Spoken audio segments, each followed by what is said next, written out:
On February 14, 1943, a catastrophic intelligence failure in the desolate mountain passes of Tunisia allowed Field Marshal Erwin Rommel's elite panzer divisions to slice through the overextended lines of the United States Army, threatening to collapse the entire Western Allied war effort in North Africa. In this dark hour of American military history, as shattered armored columns burned across the desert floor, General Dwight D. Eisenhower faced a brutal strategic dilemma that endangered the very fabric of Allied cooperation. To arrest the bleeding and salvage a ruined reputation, Washington unleashed an aggressive, highly volatile battlefield commander and his brilliant, meticulous chief of staff to wage a desperate war against organizational complacency. How did the explosive, intuitive tactical genius of Lieutenant General George S. Patton, combine with the cold, analytical, administrative precision of Major General Hobart Gay to dismantle the legendary mystique of the Desert Fox?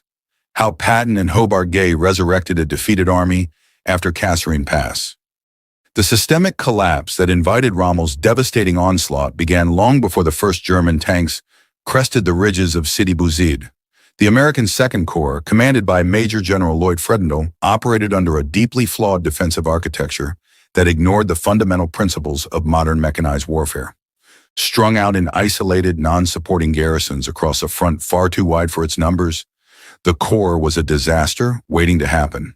The primary catalyst for this vulnerability was a profound failure within the Allied military intelligence apparatus, which consistently misread the deceptive movements of the German Afrika Korps and underestimated Rommel's capacity for rapid, concentrated counteroffensives. Compounding this intelligence blindness was Fredendall's flagrant violation of standard operational command doctrine.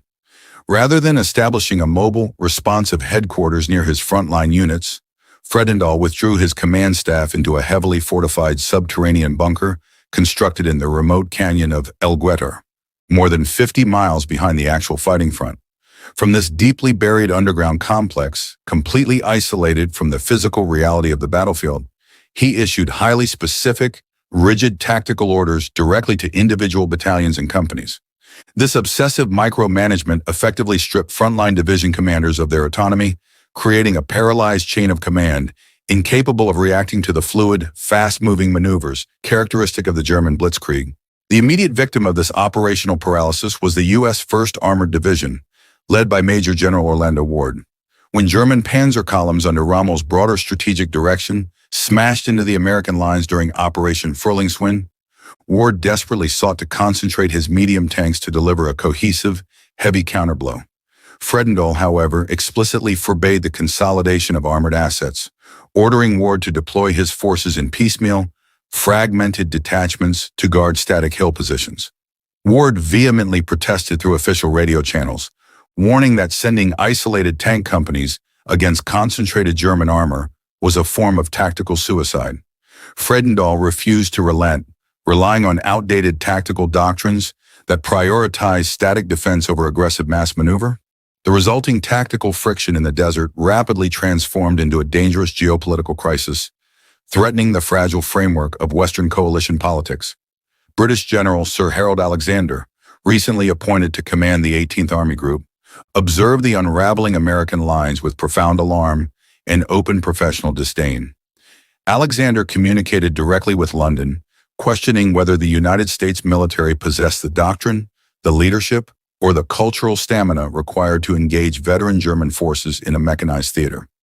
General Dwight D. Eisenhower found himself caught in a vice of intense political pressure, as senior British commanders lobbied for the subordination of American forces under British operational control, a diplomatic catastrophe that would completely undermine public confidence across the Atlantic. By February 19, 1943, the operational breakdown reached its absolute zenith when German infantry and armored Kampftruppen advanced aggressively upon the vital geographic choke point of the Kasserine Pass. The American defenses guarding this crucial gateway to the Allied logistics network were a chaotic, uncoordinated patchwork of disparate units thrown into the line without a unified command structure or compatible communication frequencies. As Rommel's veteran troops launched a coordinated assault utilizing heavy artillery and mortar barrages under the cover of a blinding winter blitz, the fragmented American line buckled. Panic quickly rippled through the ranks, triggering a disorganized, headlong retreat that choked the narrow mountain roads with fleeing vehicles and terrified men. The hasty retreat completely destroyed the logistical integrity of Second Corps, as fleeing units abandoned vast stockpiles of state-of-the-art military equipment to avoid encirclement. Millions of gallons of high-octane fuel, hundreds of operational M3 half-tracks, and dozens of intact, modern artillery pieces were left scattered across the landscape for Rommel's forces to claim. This massive loss of material severely crippled the immediate defensive capacity of the Allies, while simultaneously providing a critical lifeline to Rommel. The captured American fuel and transport assets temporarily solved the Desert Fox's chronic and debilitating supply shortages, allowing his panzers to sustain their momentum and push deeper toward the major Allied logistics base at Tebessa. Realizing that the entire Anglo-American strategy in North Africa was on the precipice of total collapse, Eisenhower made a decisive move, dispatching his trusted deputy, Major General Omar Bradley, directly to the frontline sector. Bradley's mission was entirely investigative and clandestine. He was ordered to bypass Fredendall's remote bunker, embed himself with the retreating units, and deliver a completely unvarnished, brutal assessment of the Corps' actual fighting condition. What Bradley witnessed was not merely a physical defeat, but a systemic psychological bankruptcy. He discovered senior commanders operating in a state of mutual distrust, junior officers who had lost control of their men, and a total absence of basic tactical discipline among the frontline troops. Bradley's subsequent written report to Eisenhower was a devastating indictment of the existing command structure. He detailed how Fredendall's absolute physical isolation had severed the emotional and operational links between the leadership and the soldier in the field. The report explicitly highlighted that the Second Corps staff was paralyzed by internal politics, spending more time assigning blame for the Kasserine disaster than analyzing enemy movements or coordinating defensive measures. Bradley concluded with an ultimatum: unless an aggressive, uncompromising leader was installed immediately to overhaul the Corps' operational command, the American army in North Africa would be utterly annihilated in the face of the upcoming Axis spring offensives. However, just as Rommel's armor stood poised to deliver the final coup de grace against the vulnerable Allied supply hubs, the German offensive abruptly ground to a halt. Documented wartime archives reveal that Rommel was deeply constrained by a fractured, highly critical Axis high command in Berlin and Rome, alongside severe fuel shortages that even the captured American depots could not fully remedy. Fearing a massive, coordinated Allied flank attack from British forces positioned to the north, Rommel chose to halt his westward drive and systematically withdraw his panzers back through the Kasserine Pass. This defensive retreat gave the Americans a brief, highly unexpected operational window to salvage their forces, restaff their leadership, and completely rethink their strategy. Eisenhower seized this fleeting opportunity on March 5, 1943, officially relieving Fredendall of command and immediately summoning Lieutenant General George S. Patton from his administrative assignment in Morocco. Patton, intimately aware of the toxic institutional environment within Second Corps, refused to accept the position as a mere placeholder. He demanded an absolute guarantee from Eisenhower that he would possess total, unhindered independence to restructure the Corps' operational command architecture. Furthermore, Patton insisted on selecting a specific, highly capable chief of staff who could run the administrative machine with iron discipline, while Patton transformed the psychological spirit of the men on the ground. The man Patton demanded was Major General Hobart Gay, his trusted chief of staff from the Western Task Force during the initial Operation Torch landings. Gay was widely recognized as a master of logistical complexity and a brilliant administrative architect, possessing a cold, analytical mind that served as the perfect operational counterweight to Patton's fiery, intuitive, and often erratic leadership style.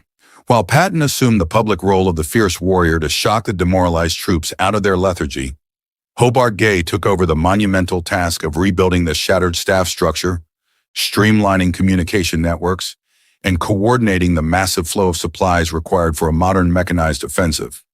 The two generals arrived at the Second Corps headquarters in Tebessa on March 6, instantly launching an aggressive psychological war against administrative complacency and defeatism. Patton immediately issued a series of controversial general orders, decreeing that every single soldier, regardless of their rank or proximity to the actual front lines, must wear full helmets, leather leggings, and neckties at all times, even under the blistering desert sun. Violators of this dress code were subjected to heavy, immediate fines. This draconian policy generated deep, immediate resentment among the battle-weary frontline troops, who openly mocked the regulations as petty garrison theater that had no bearing on real combat survival. Was this relentless emphasis on uniform regulations merely an old cavalryman's eccentric obsession? Or was it a deeply calculated tactical maneuver? Patton and Hobart Gay understood a fundamental military truth that Fredendall had completely failed to grasp. An army that cannot maintain discipline in its personal appearance cannot maintain discipline under the terrifying stress of enemy fire. By enforcing absolute, unquestioning obedience in the smallest daily details, they began to systematically erase the careless, defeatist mentality that had paralyzed the Corps since Kasserine. Together, they transformed a group of frightened individuals back into a cohesive, obedient, and proud military organization. With the internal discipline of the Corps rapidly tightening, British General Alexander issued a highly restrictive directive for the upcoming Allied offensive, intending to relegate the American Second Corps to a purely passive role. The British plan structured the Americans as a static shield to protect the vulnerable right flank of the British Eighth Army as it advanced against the Meath line. Patton and Hobart Gay viewed this directive as an intolerable insult to American military capability and a catastrophic waste of mechanized armor. Working late into the night inside a darkened tent, completely hidden from British oversight, Patton and Gay drafted a radical, unauthorized counteroffensive plan designed to throw the entire weight of Second Corps directly into the teeth of the German lines at El Guettar, a high-stakes operational gamble that would either validate American arms or permanently destroy Patton's career. The unauthorized operational plan drafted by Patton and Hobart Gay was a calculated act of defiance against the limiting parameters set by the British 18th Army Group. Under General Alexander's original directive, the U.S. Second Corps was forbidden from launching independent, deep penetration strikes, a restriction meant to prevent another Kasserine-style breakthrough by Axis forces. However, Patton's aggressive tactical doctrine and Gay's meticulous organizational framework were designed for decisive, mobile offensive actions, not static flank protection. Hobart Gay spent the final hours of March 16, 1943, converting their clandestine tactical sketch into highly detailed, legally binding Corps field orders, ensuring that every logistics network, fuel dump, and artillery coordinate was synchronized perfectly to support a massive, unexpected westward surge into the El Guettar Valley. The success of this unauthorized maneuver depended entirely on an exceptional application of military intelligence to counter Rommel's superb battlefield vision. While the Desert Fox was temporarily pulled away to focus on the British threat at the Meath line, he had left the elite 10th Panzer Division and veteran Italian infantry units to hold the strategic choke points guarding the road to Gabes. Hobart Gay established a highly confidential, direct communication link with Allied signal intelligence intercepts, bypassing the standard bureaucratic delays of Army Group headquarters. This streamlined intelligence pipeline allowed Gay to track Axis fuel shortages and ammunition levels in real time, confirming that the German armored units defending the valley were operating with severely depleted logistics reserves. At exactly 600 on March 17, 1943, Patton unleashed the U.S. 1st Infantry Division under Major General Terry Allen, striking the Axis positions at El Guettar with absolute tactical surprise. Moving forward in a dense winter fog, the American infantry bypasses the heavily mined valley floor and scaled the jagged limestone ridges of Jebel Mesheltat and Jebel Burda, utilizing aggressive, close-quarters infantry tactics that had been heavily drilled into them by Patton and Gay during their weeks in Tebessa. Allen's men systematically overwhelmed the dug-in Italian Centaur Division, securing the high ground, dominating the pass within a matter of hours. When news of the rapid American advance reached General Alexander's headquarters, it ignited a fierce internal crisis within the arena of coalition politics. Senior British staff officers were furious that Patton had openly ignored their defensive mandates, accusing him of reckless insubordination that endangered the entire southern flank of the Allied front. Alexander threatened to officially strip Patton of his command for violating operational boundaries. However, Patton countered with absolute political leverage, pointing out that an American victory at El Guettar would draw vital German panzer reserves away from the British Eighth Army, effectively rescuing Montgomery's stalled offensive. Eisenhower ultimately sided with Patton, recognizing that a public, politically motivated firing of America's most prominent general would cause irreparable damage to the home front's morale. With his operational independence secure, Patton turned his attention to the inevitable German counterblow, demonstrating a masterful execution of operational command. Recognizing that the 10th Panzer Division would launch a rapid armored assault to recapture the vital pass, Patton refused to commit his own medium tanks into a head-on engagement on the valley floor. Instead, he and Hobart Gay designed a deadly tactical trap based on a complete overhaul of American artillery doctrine.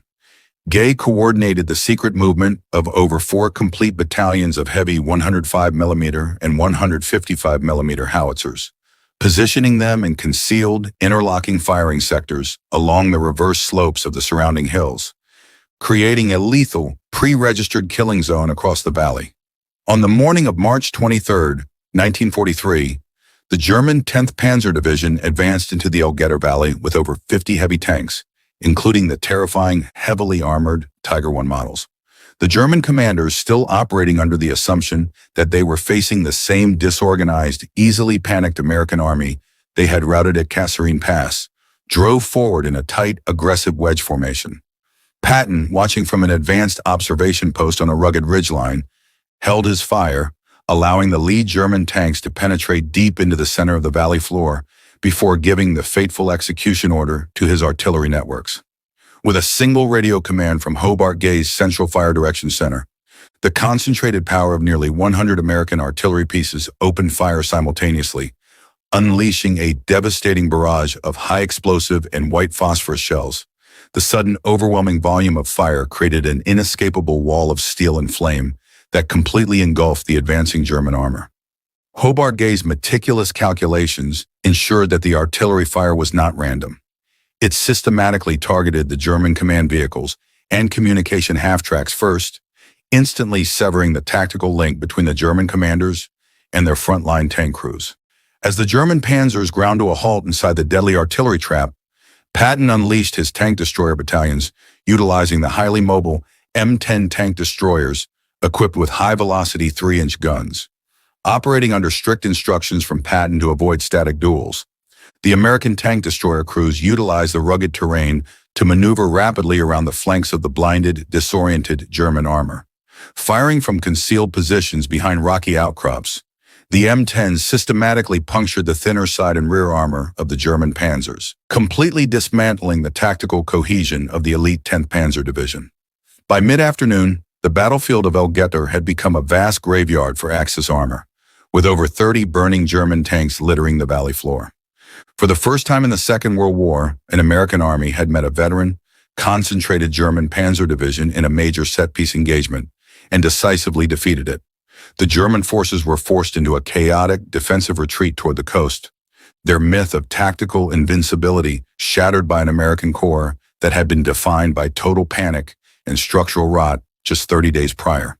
A common, pervasive myth in popular military history attributes this spectacular reversal of fortune entirely to Patton's charismatic, larger-than-life warrior persona and his aggressive, inspiring speeches. Documented administrative records and post-battle reports paint a far more complex reality, proving that Patton's public bravado would have resulted in an absolute tactical disaster without the quiet, relentless staff work of Major General Hobart Gay. While Patton acted as the essential psychological catalyst to shock the troops out of their lethargy, it was Gay who fundamentally redesigned the operational mechanics of Second Corps, converting Patton's aggressive impulses into a synchronized, logistically sustainable reality.